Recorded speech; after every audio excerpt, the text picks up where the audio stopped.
Paradoks ulang tahun adalah teka-teki matematika yang berorientasi pada probabilitas. Pertanyaannya adalah, berapa banyak orang yang kamu perlukan untuk mendapatkan peluang 50/50 bahwa setidaknya 2 orang di antara mereka berulang tahun di hari yang sama? Jawabannya adalah 23 orang. Kamu mungkin berpikir bahwa kamu membutuhkan kelompok yang lebih besar dan jawabannya mungkin terdengar sangat acak, namun 23 orang sudah cukup untuk mendapatkan peluang 50/50.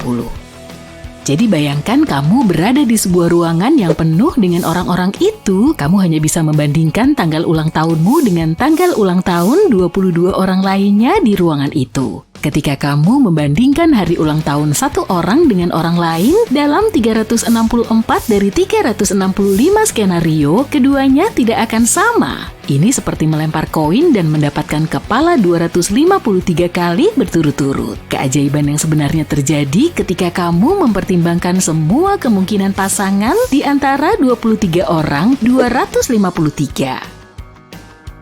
Ketika kamu mengumpulkan lebih banyak teman, peluang 2 orang dari mereka untuk berbagi ulang tahun akan meningkat. Misalnya, peluang mencapai lebih dari 50% dengan 23 orang. Kumpulkan 57 orang dan kamu akan melihat peluang 99%. Lucu banget ya bagaimana kita sering menghitung peluang orang lain dalam kelompok yang memiliki tanggal lahir yang sama dengan kita daripada menjawab pertanyaan yang sebenarnya, yakni apakah ada 2 orang yang berulang tahun bersamaan. Probabilitas tumbuh lebih cepat daripada roket yang melaju dengan bertambahnya ukuran kelompok. Ini semua berkat sesuatu yang disebut pertumbuhan eksponensial dari pasangan potensial. Manusia bukanlah ahli dalam memahami pertumbuhan yang begitu cepat. Pikirkan pertumbuhan eksponensial sebagai proses yang meningkatkan kuantitas dari waktu ke waktu. Paradoks berikutnya menyoroti bagaimana otak kita seringkali mendekati masalah statistik. Paradoks ini terkenal karena dinamai dari sebuah acara TV yang berjudul Let's Make a Deal. Teka-teki klasik ini ditampilkan di sana. Nama asli paradoks ini adalah masalah Monty Hall. Begini cara penyelesaiannya. Kamu memiliki 3 pintu, di belakang salah satu pintu itu ada sebuah mobil, 2 lainnya menyembunyikan kambing. Kamu memilih salah satu pintu itu tetap tertutup untuk saat ini. Pembawa acara membuka pintu lain, oh tidak, itu kambing. Kemudian dia bertanya, apakah kamu ingin mengubah keputusanmu dan memilih pintu yang lain atau tetap pada pintu yang kamu pilih di awal? Sekarang kebanyakan orang berpikir bahwa tidak ada keuntungan dalam mengganti pintu. Lagi pula hanya ada 2 pintu yang tersisa, jadi peluangnya seharusnya 50/50 untuk mobil. Iya kan? Itu tidak sepenuhnya akurat. Faktanya berpindah pintu meningkatkan peluangmu untuk memenangkan mobil sebesar 60%. Kuncinya terletak pada informasi tambahan yang diberikan pembawa acara. Berpindah akan mengamankan mobil jika kamu awalnya memilih kambing yang terjadi pada 2 dari 3 kasus. Namun berpindah juga dapat menyebabkan kerugian kalau kamu awalnya memilih mobil yang terjadi 1 dari 3 kali. Yang ketiga dikenal sebagai paradoks pengamat. Ini awalnya diperkenalkan dalam sosiolinguistik. Kamu tahu tindakan mengamati sebuah fenomena sebenarnya dapat mengubah fenomena itu sendiri. Para peneliti mengamati bagaimana orang berbicara dalam suasana santai. Ya, hanya mengobrol sehari-hari. Ketika orang-orang ini menyadari bahwa mereka sedang diamati untuk penelitian, mereka mulai berbicara secara formal. Mereka seperti menampilkan perilaku terbaik mereka. Itu karena mereka tahu bahwa pembicaraan mereka sedang diamati untuk penelitian akademis. Situasi serupa diamati di sebuah pabrik listrik. Para peneliti ingin mengetahui apakah dengan meningkatkan pencahayaan pada lini produksi akan meningkatkan efisiensi. Ternyata meningkatkan pencahayaan memang meningkatkan efisiensi. Tapi ketika mereka mengembalikan kondisi pencahayaan ke kondisi sebelumnya, efisiensi kembali meningkat. Para pekerja tahu bahwa ada seseorang yang mengamati mereka dan hal ini membuat mereka bekerja lebih baik. Penelitian ini berfungsi sebagai pengingat yang ramah untuk meningkatkan kinerja mereka. Sekarang saatnya untuk paradoks kartu. Yang satu ini terlihat sangat mudah tapi agak menjengkelkan. Bayangin kamu memegang kartu pos di tanganmu. Di satu sisi tertulis, pernyataan di sisi lain kartu ini adalah benar. Kita sebut saja ini pernyataan A, balikan kartu tersebut dan sisi sebaliknya berbisik, pernyataan di sisi lain kartu ini salah. kita bisa menyebutnya sebagai pernyataan B. Sekarang mencoba mengaitkan kebenaran apapun dengan pernyataan A atau B akan menghasilkan situasi yang berantakan. Kenapa? Nah, jika A benar, itu berarti B juga harus benar. Tapi agar B benar, A harus salah. Sebaliknya, jika A salah, berarti B juga harus salah yang pada akhirnya akan membuat A benar. Kedengarannya seperti teka-teki daripada paradoks ya. Teka-teki ini merupakan variasi lucu dari paradoks pembohong. Ini melibatkan frasa berikut, kalimat ini salah yang mengarah pada kontradiksi. Para filsuf telah berjuang untuk menyelesaikannya, paradoks aslinya juga menantang aturan logika klasik.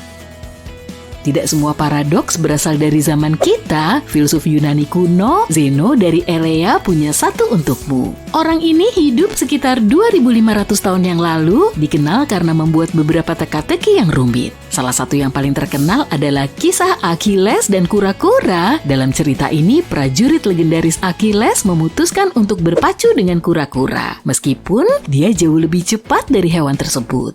Agar adil, Achilles memberi kura-kura itu start 30 meter di depan. Ketika Achilles mulai berlari, dia dengan cepat mengejar ke tempat kura-kura itu memulai. Tapi ini adalah bagian yang aneh. Setiap kali Achilles mencapai tempat di mana kura-kura baru saja berada, kura-kura telah bergerak sedikit lebih jauh ke depan. Tidak peduli seberapa cepat Achilles berlari, dia tidak akan pernah bisa mengejar karena selalu ada jarak yang harus ditempuh.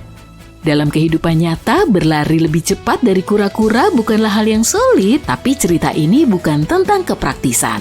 Ini semua tentang ide dalam matematika yang disebut tak terhingga. Paradoks Zeno dengan Achilles dan kura-kura menunjukkan kepada kita bahwa di antara dua angka, seperti 1 dan 0, bisa terdapat angka-angka yang tak terhingga yang lebih kecil, seperti 0,1, 0,001, dan seterusnya.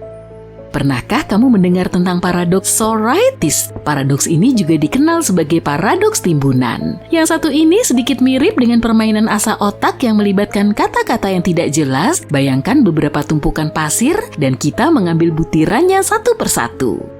Menghapus satu butir tidak secara ajaib mengubah tumpukan menjadi bukan tumpukan. Sejauh ini sangat bagus, tapi jika kita terus membuang biji-bijian sehingga hanya tersisa satu biji-bijian saja, apakah itu masih merupakan tumpukan? Atau apakah secara ajaib telah berubah menjadi bukan tumpukan?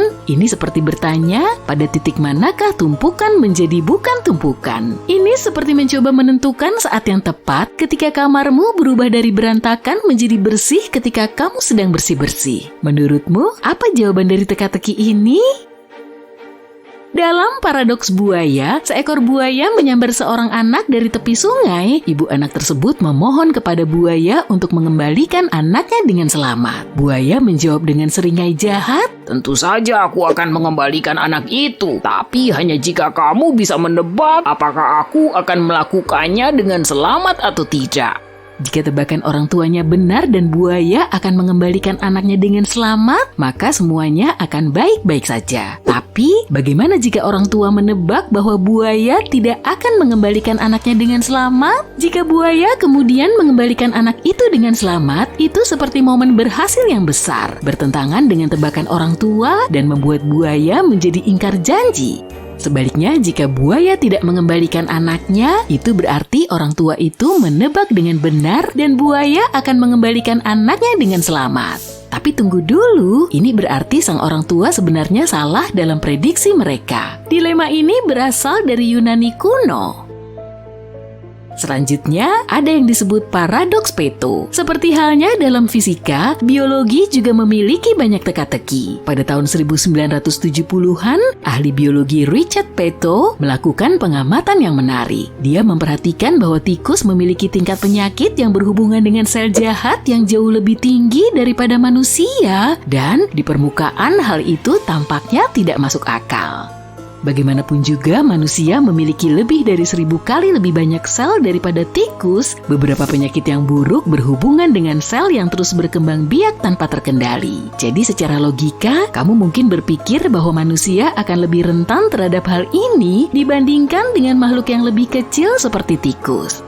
Yang mengejutkan, paradoks ini berlaku untuk semua spesies, bahkan makhluk besar seperti paus biru lebih kecil kemungkinannya untuk terkena penyakit yang dimulai dengan huruf C daripada manusia. Meskipun paus biru memiliki lebih banyak sel dalam tubuh mereka.